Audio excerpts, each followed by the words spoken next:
Welcome to Secrets of Tomorrow's Leaders. My name is Koren Young with RK Studios.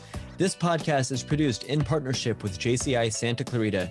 You can find us on Facebook, YouTube, Apple Podcasts, Google Podcasts, and Spotify. Our guest today has spent the last 3 decades working in the cruise industry. Throughout her career, she's managed tens of thousands of people. She's a proud alumna from several chapters of Junior Chamber International, and she is facilitating a training for JCCI Santa Clarita this next Wednesday, November 18th, 2020 at 6 p.m. We're going to be talking about building and managing through trust. I enjoy talking to her about her travel stories, and please help me welcome Holly Weberg. Welcome, Holly. Thank you. Thank you for having me. My gosh, in that introduction, I am amazed at how the Jaycees have grown. I mean, when you're talking about now the podcast and how it's developed, and it's just so exciting from when I was a member. And I think it's awesome. Congratulations. And your history as well, your background in doing this and your marketing, just congratulations. Fantastic history. Oh, thank you. Yeah, we've been doing the podcast for about 1.5 years. And we've had all kinds of people from JCCI members to elected officials to our trainers and just people that are out in the community doing things. And it's kind of cool to talk to people that either our members would be interested in or other future leaders or people from other chapters. So it helps us get the word out a little bit. Absolutely. And Jaycees, they attract like people that get out, they like the service organizations, they like to be involved, they want something more and bigger beyond themselves. And it's just, it draws a good number of people for sure. I mean, when I was serving as state director for the Santa Monica Jaycees, we were in a fiscal year change with JCCI. And so if you were elected that particular year, your service wasn't 12 months, it was actually 18 months. So the state directors and the presidents and everybody that served that year, we served her 18 months, and we really bonded a lot more than probably a normal board would. And I mean, when I think back to Santa Clarita Valley being started back there with April Aston at the time, now April Price, Jason from Universal City, North Hollywood, Santa Monica, Irvine, Beverly Hills, East LA, Pomona, I wrote them down, Long Beach, San Jose. I mean, we were all over the place, and we became really, really good friends, and we were up and down the state. We supported each other's events. If there was anything going on, we were there. I mean, we were just an instant crowd.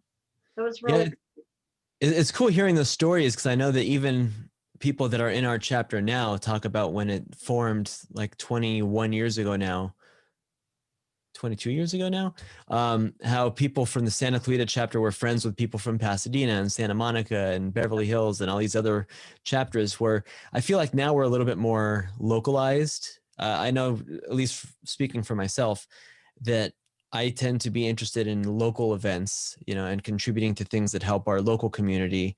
And I know that we have a couple of other chapters in Southern California, but I haven't met them personally. I haven't been to their events, and I'd like to. I think we'd have to plan something for 2021. But yeah, you guys used to get together all the time, huh? Absolutely. And it's the role of the state director to make sure those connections are happening. And so when events are happening at Santa Clarita, the other chapters could come in and help you as volunteers or just to be there as participants, and vice versa. When they've got an event, by all means, go down there, give them a hard time, harass them, buy them some beers, whatever. They love it. I mean, it's about getting to know the state, and you're meeting like-minded people that really, really care and they want to give back. So absolutely. How did you come to do this upcoming training for us? Like, I know that like my people just called your people and made it happen, but behind the scenes, how did you get involved with us? So I get some of your emails somehow through Santa Clarita Valley, and I'm still very close to Jason and April. And I noticed that Jason was giving a podcast with you. And so I went ahead and signed up for it just for fun. And I thought, this is kind of neat. I just want to, be there, because I'll tell you what, I've heard motivational speakers. Jason Price is one of the best motivational speakers I've ever heard. And he really takes it down to a personal level, and he adapts it to whoever he's talking to. He's excellent. And so I thought, this is kind of fun. We've been working on Zoom all day long, and this would be kind of fun just to kick back and listen to him talk. And he facilitated a training that was absolutely just heartwarming. It was really good. He did a good job. So, and I asked some questions towards the end. Well, he called me out because he saw my name, and so he said, "Wait a second," and so we started chatting a little bit. And then with that, Santa Clarita reached out and said, "Hey, we heard that you used to manage very large teams and managing very large floating resorts in the cruise industry.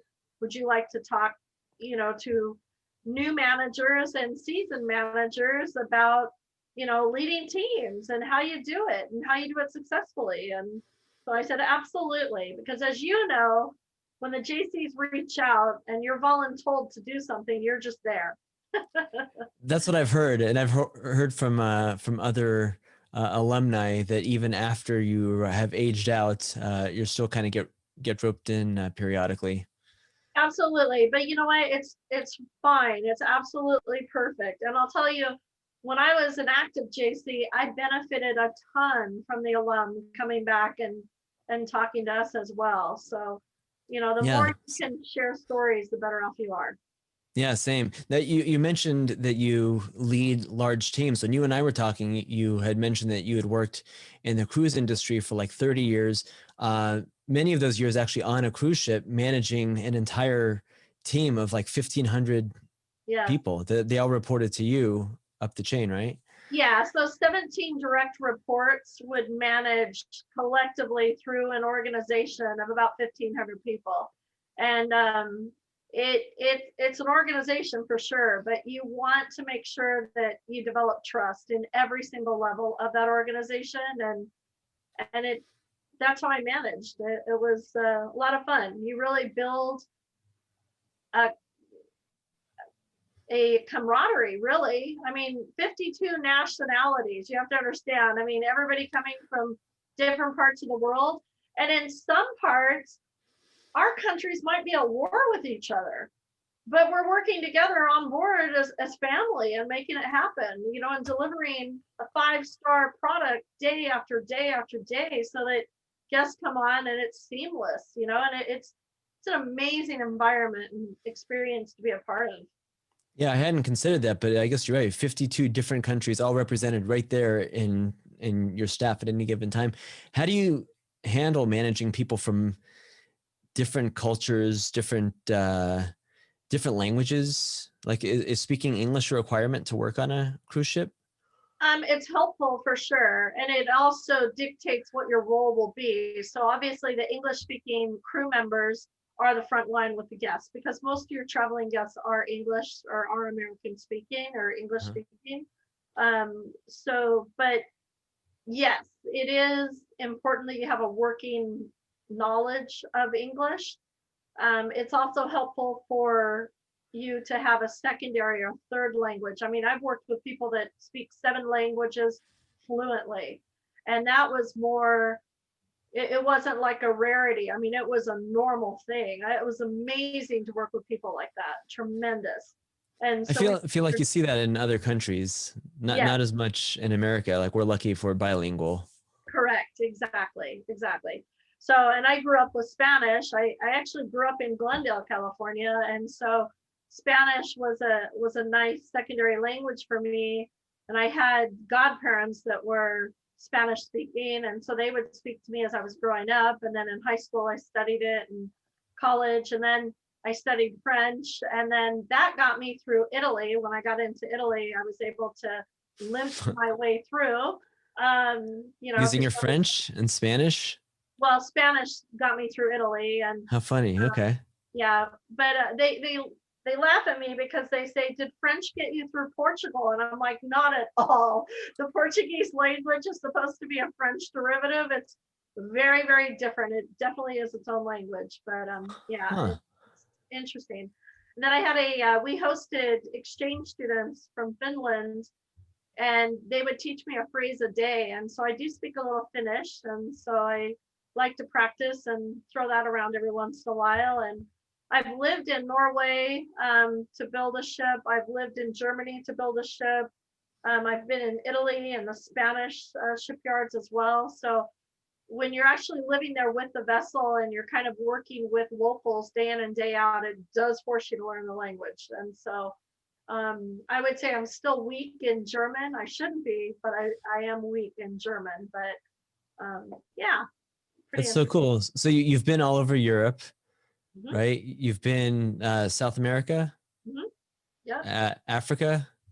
I have not been. I've been to Northern Africa, not South Africa. So I That haven't been to counts. South Africa. Mhm. And parts of Asia as well, right? And I'm guessing all over I the have, United yeah, it's States. easier to tell you where I haven't been. I haven't been to Yeah. South Africa. I haven't been to the Orient side of Asia, and I haven't been to Antarctica. So, but I can say I've touched the continents of Asia because of my experiences in Turkey.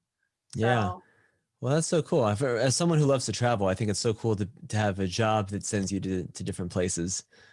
yeah, it really is. It was amazing. But my passion and my love actually came from the love of the ships. I grew up around a lot of ships, and I remember graduating from hotel school, college with a hotel degree, and I was about to go to work with my first cruise line, and I remember my dad said it would have been cheaper to put you in the Navy.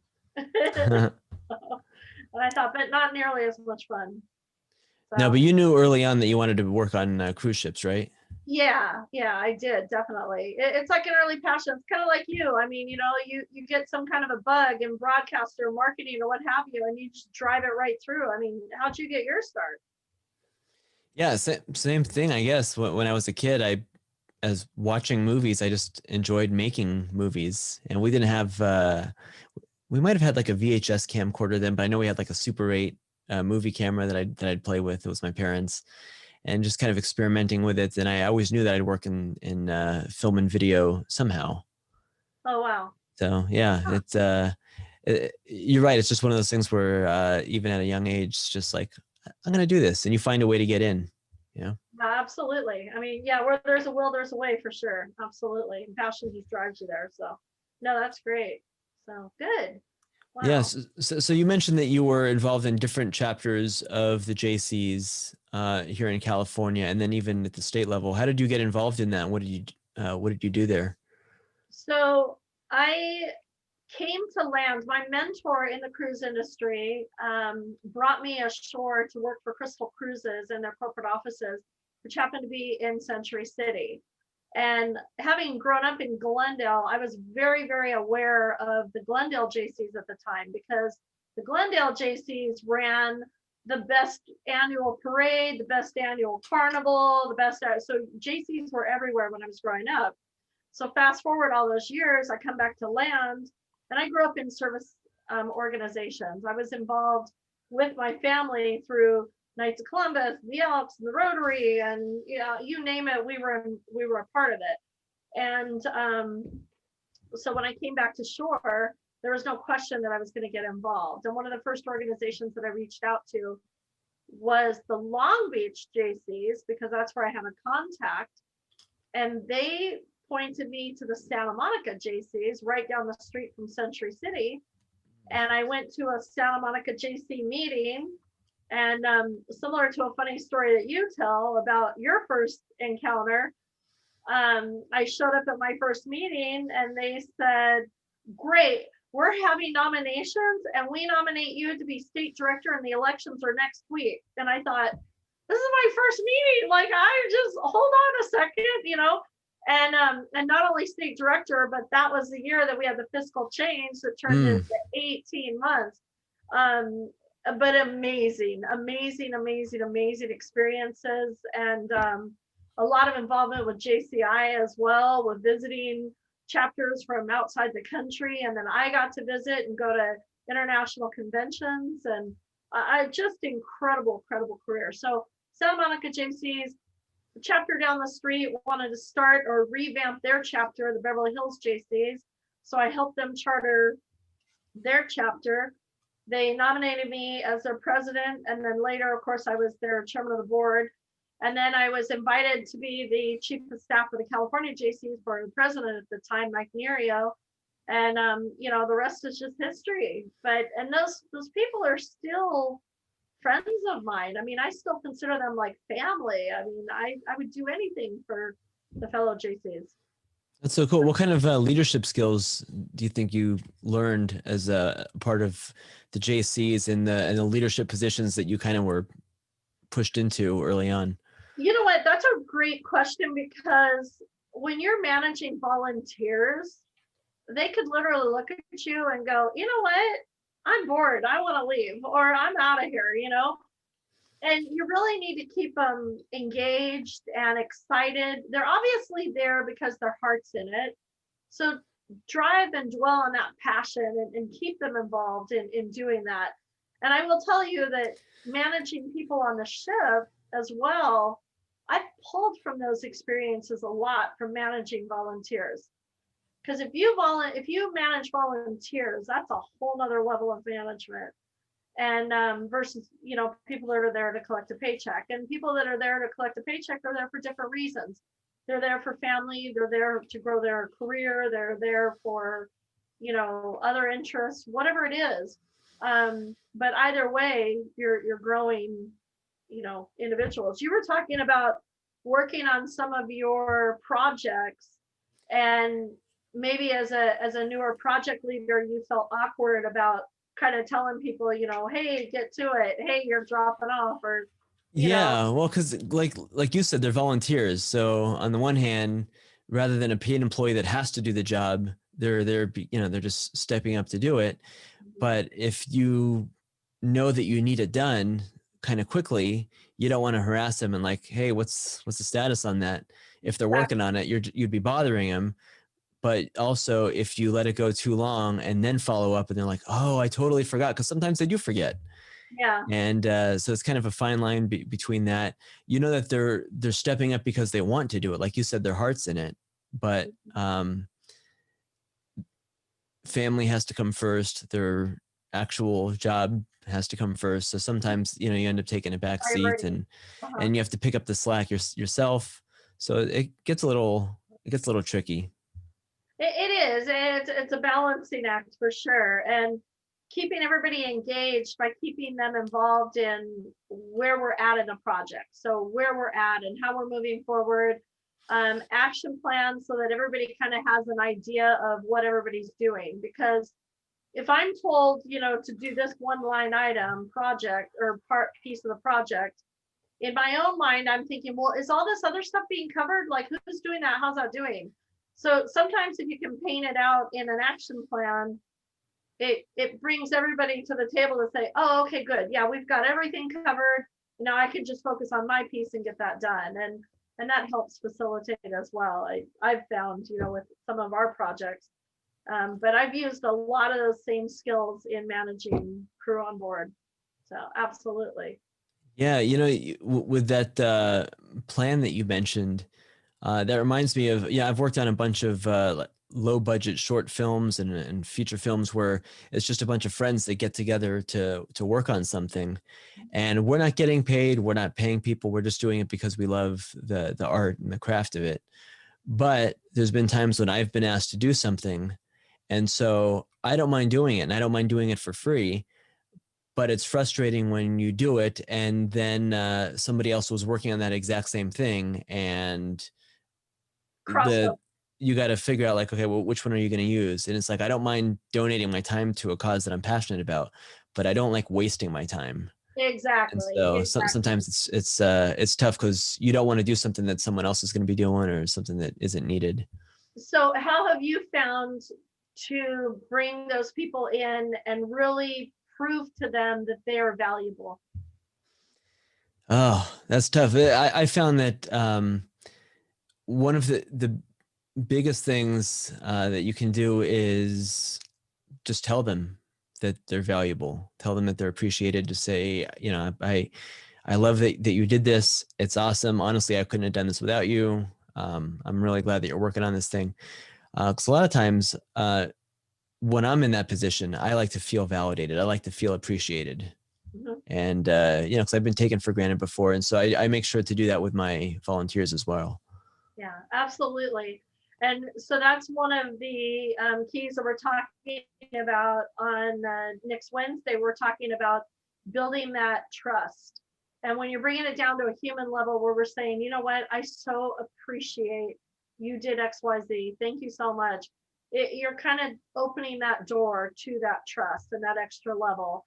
And there's a lot of other things we're going to be talking about, but it definitely takes it down to a personal level. And when you can build a team through trust, then everything can come to light and the team can tackle anything that comes to light as a team. And it works out, really well dynamically. So.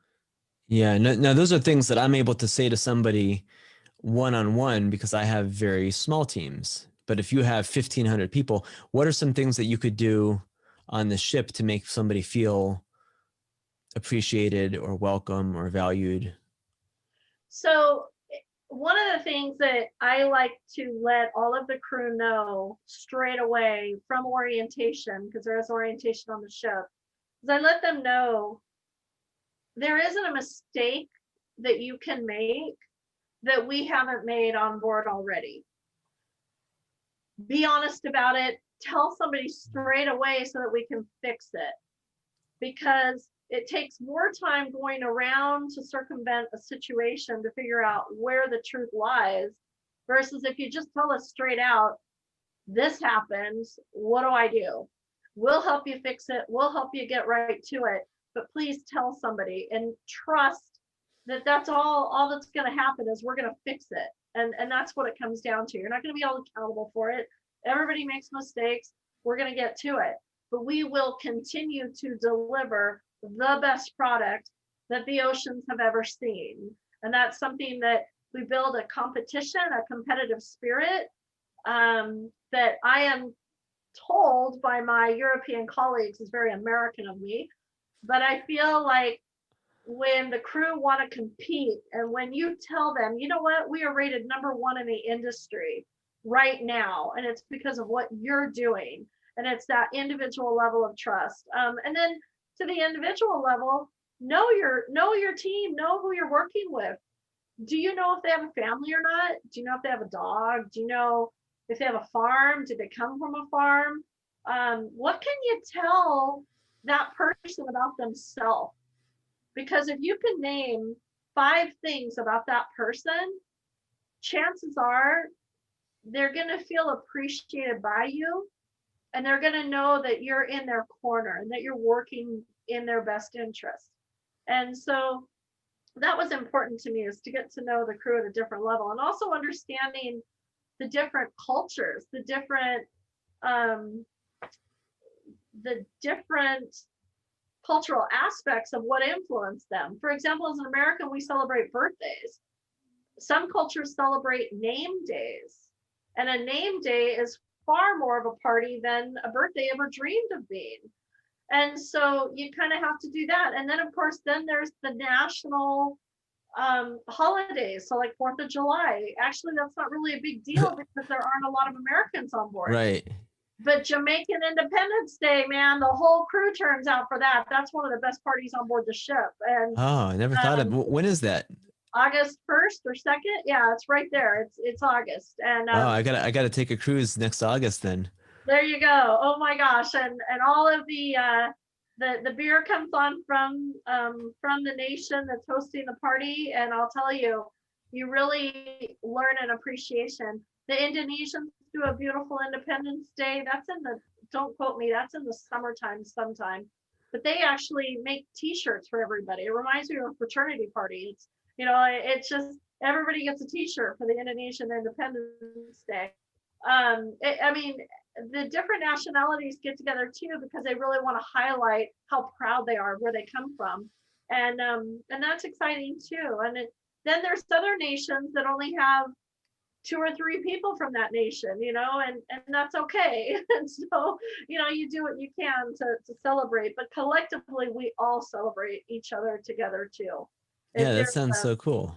Yeah, we all become a family and we celebrate each other. So great. You mentioned that you want people to be honest. If they've made a mistake, just come forward and say it. Right. And, you almost make it sound like a parent where it's like, hey, you're not going to get in trouble, but I just need to know. But it's kind of a weird question, but I'm curious, are there things that you could get in trouble for if somebody came forward? Have you ever had to fire somebody while they're thousands of miles from home? So you know what? You can't. So because I set the precedent of just tell us, you can't fire somebody for that, right? Yeah. So, But if they get caught, that's different. But yeah. Yeah, exactly. But if you're trying to hide it and it's pretty devastating to the operation or what have you, you'll get a written warning for it. And there's a protocol. There's 3 written warnings, and then there's also the chain of command where a department head may bring up your termination, like to be terminated, but you still face the captain's court, and that's a time-honored tradition. Oh, that Because sounds scary. Now the captain is like supposed to be a neutral party, because he looks at it as, oh, wait a second, you're from this country, you're from this country. Is this really an issue, or are you guys having a spitting match because you're 2 conflicting countries? And so that's for him to decipher. Like, maybe an overbearing manager is like, oh, I don't like him because he's this and that and that. Well, wait a second. Is there more to this? And that's where cruise ships are a little bit different. But I try to break down those barriers before it even gets to that. And so you're really bonding and you're really bringing people together. There are times where you do have to terminate somebody, but it's very rare, very, very rare. And that's a good thing. Yeah, that's a good track record. How do they get home then? Do they just, like, at the next stop they have to get off, or does it turn into a pleasure cruise for them? No, they you usually tell the crew member the day that they're going to be fired. So they've had 3 written warnings, so they kind of know something, that they're on check. They know that. And the day that we pull into port, where we've already arranged for their plane tickets and the port agent is ready to take them home, they sit before the captain for the captain's court. And the captain generally agrees with the manager because there's enough documentation. Okay. Yeah. And I mean, we're talking about, there was a crew party and you went upstairs and you peed in the kids' pool. Like, and we have you on videotape. So that happens. Your first written warning, okay? And so that's her first written warning, and then that's a very specific example, by the way. I have a feeling that you're not making that up. I'm not making that up, no, and so, and then, you're stealing alcohol out of provisions, that's a written warning, okay? And so things like that. So anyway, you finally get to something very toxic, and that 3rd strike, you are sitting before the captain. So at that time, the captain usually says, yeah, you're a bad egg. You're bad for the culture, kind of thing. Mm-hmm. And so he will agree. And at that point, shipboard security escorts you to your cabin where you pack. And then you are taken to the gangway and the paperwork is handed over to the port agent, because you have to expatriate through that country. So in other words, you're an American and I'm putting you off in Turkey, okay, in Istanbul. So I have to make sure that you're cleared through customs to get through. And we as a company have an agreement that we are putting you off in Turkey. You have an airline ticket and we will make sure that you were on that airline leaving the country. And that's what our port agent does to verify. So kind of interesting. It is. I'm sure you didn't want to come on here and talk about how you fire people, but it was something that I was worried about. But let me ask you, on the other side of that now, with a staff of 1,500 or 1,700 crew, is it really hard to advance your career, or are they able to move up to different management, or are people in your position hired as managers from the beginning? So you definitely want, cruise ships are not a place to learn your trade. Okay. You don't want to go on board with no experience. You better know your trade when you're hired. And sometimes ships, you change ships so often depending upon need and what's going on. Sometimes you inherit your crew. You don't get to hire your team in many cases. You inherit them. And so you really have to build them quick and fast with how you work. And so there's times that I've walked on ships where I've felt like you could have cut the air with a knife. I mean, people were just like, oh, yes, ma'am. Okay, yeah, we'll get your bags. Okay, we'll do this, we'll do that. And I'm like, whoa, where did this come from? I'm walking into an environment that there were some overbearing managers. And in my head, as an American manager, I'm sorry, but we're equal. I don't care what you do on board this vessel. We're equal as humans. And I manage, and I never forgot how to manage as an American manager. And so what's running through my head in those kinds of situations is that management team still on board that's scaring them?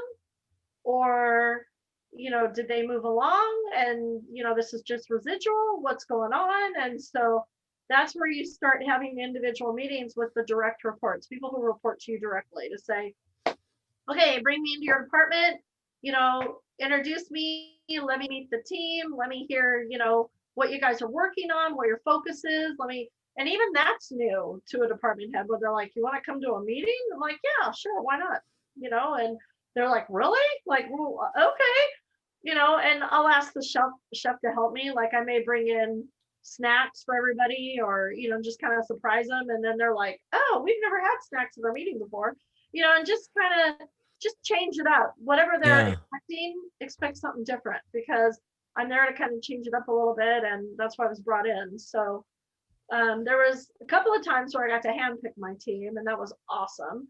A couple of times where we were handpicked to start cruise ships, from keel up, where we're there in a shipyard, and that's fun. You really get to know and trust. And there's a chief engineer who I consider one of the best in the industry that I got to be on a startup with, and he would tease me because I'm known for having flashlights. I have a lot of flashlights, and I always have them, because I've never been on a ship that hasn't had a little glitch or a little slight blackout or a little something. I don't know, but I've always got flashlights on me. And so when I came on board, he jokingly, he says, you do not need a flashlight on my ship. And so I'm like, I know, what have you. Well, we were building it. So it was a Friday night. We were all getting ready to leave the shipyard, the construction site, and we were going to all go out to dinner. And I forgot something in my makeshift office, and I had to go back on board this construction site. And I'm literally walking beam to beam to beam to beam, because it's 3 decks right below me, okay, to get this office. And I'm right in the middle, and the lights go out, because we're done. It's the Friday night, lights go out for the whole construction site. And I'm like, oh my gosh, I can't see anything. I know there's 3 decks below me. So there I stood. And so finally I hear that, I'm like, hello, is anybody here? Right. So I start, and I hear the chief engineer come in, and he goes, so where is your flashlight? And so I said, you said on your ship I never needed a flashlight. And he said, well, Miss American, do you want help, or do you want to stand there all night? And I'm like, will you please help me? So anyway, it's fun, crazy stories of relationships that you build with people from all over the world. And it kind of reminded me of, being a state director with the Jaycees, because anywhere we traveled for state conventions or state events or what have you, whatever city we were in, Jaycees invited us to their homes. And the same thing with the international crew that I worked with. When we were in different ports or what have you, I got to visit people's homes. I got to go into their homes and experience their day-to-day life and see what that was like, and see what that was all about, and meet families. And it's very rewarding when you can meet people on a very personal level, and you really get to know them. And I love that. That's what I feed on. So Yeah, that sounds so cool. Were you sent to other cities or countries as in your role with the JCs too? I'm sorry, with the Jaycees, what's that? Were you sent to other cities or countries in your role with the JCs as well as with the cruise I line? was, yeah, I was actually, because when Cannes had their international convention, being from the Beverly Hills Jaycees, Beverly Hills and Cannes, France are sister cities. And What? so, I didn't know well, we're that. sister cities, yeah. And so Cannes Jaycees hosting the international convention had interest in doing a twinning agreement with the Beverly Hills Jaycees. So thankfully, I had a wonderful, wonderful mentor boss who I worked for at Crystal Cruises. And I told him, what was going on and how this was building up. And he said, well, then we're going to have to send you to the ship for work. And after you finish your meetings, you can fly over the Mediterranean and just be right there in Cannes for a week or so. And I'm like, really? And he said, absolutely. And so I flew to Athens, Greece to work on board Crystal Harmony. And I was doing projects with the team there. And then when I finished, I flew just, the $100 flight over to Cannes and spent the week there, and fantastic experiences. Really, really was. So, Wow, yeah. how cool. Yeah. So that was the furthest I would say I traveled for the Jaycees. But as a state director, we were everywhere because we wanted to be, and we made sure we were. And sometimes it gets expensive being a state director, but you learn how to buddy up with fellow state directors and fellow chapters, and it was great. It's good times. So Yeah, that sounds like a lot of fun. yeah. So Yeah. anyway, Well, I love how you're able to combine your JC experience and your passion for uh, leadership and training with your career in mhm. the hospitality industry. Like you mentioned that you had worked in hotels, you kind of worked your way up. You had done all kinds of different jobs, and kind of combine them to what you're doing with us next Wednesday for this I training. tried it. I think it's neat. And I'm thrilled because the Santa Clarita Jaycees are really, I would consider them one of the powerhouses of the state of California. It doesn't matter about the Yeah. size of the chapter. I would say it's definitely one of the powerhouses because you're moving everything forward. And I mean, you being one of the 40 under 40 as well. I mean, it attracts great people. I mean, it attracts people like you, and that Yeah, sounds thank you. a lot. We do have a great team. We're not huge. We have a kind of a small dedicated team, and we have a bunch of other members that we see from time to time, but it's been less so, this year. But as I understand it, Santa Clarita chapter is one of the more active chapters in California, and I think that's kind of cool. I would believe that. Yeah. Even this year, even with COVID and quarantining and everyone being at home, we've had so many trainings and meetings just via Zoom. I want to say at least one a week. We've done probably 50 events by now. So Wow. I'm pretty Yeah. proud of what they've done there. Oh, absolutely. Absolutely. And, I did some homework too, working up to this upcoming Wednesday, because talking about COVID and the Zoom environment that we're all in, that's a whole nother level of management. And some of the new managers or seasoned managers that the Jaycees attract, they're facing different dynamics. And, how do you manage that? And how do you portray trust in a Zoom environment? And so we're going to talk a little bit about that as well. Cool. That sounds like a great topic. I know that some people are struggling with Zoom because they're very social, very extroverted. They need the personal interaction and to look in someone's eyes and to hug them and be close to them. I'm actually okay with the Zoom thing. This is just fine for me. But Yeah. everyone's different. Yeah, exactly. Different strokes for different folks. Yeah. All right. Well, once again, it's at 6 p.m. next Wednesday. That's November 18th. It'll be on Zoom. For tickets and information, check out jcisantaclarita.com or go to our Facebook page. Holly, thank you so much for joining me on this podcast today. Thank you so much, Koren. I really appreciate it. It's been great getting to know you. Oh my gosh, what an amazing contributor you are. Yeah, you too. Thank you so much. And we'll see you next week. All right, super. Thank you. See you then. Take care.